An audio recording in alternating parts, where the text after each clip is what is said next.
ایک معصوم قدم، ایک عام سی صبح اور ایک ایسا سفر جس کی کوئی واپسی نہیں۔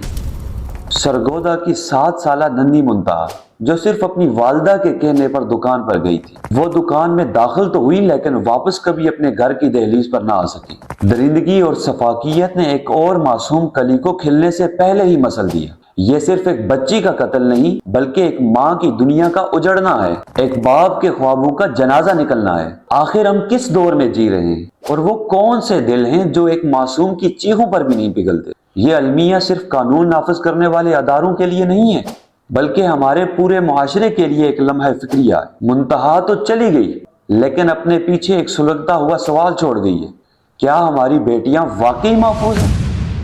ہمیں جاگنا ہوگا، ہمیں درندوں کے خلاف آواز اٹھانی ہوگی، ہمیں معصوموں کے لیے انصاف کا مطالبہ کرنا ہوگا۔ اب وقت ہے کہ ان مجرموں کو ایسی عبرتناک سزا دی جائے کہ پھر کوئی درندہ کسی اور معصوم کا بچپن نہ چھین سکے۔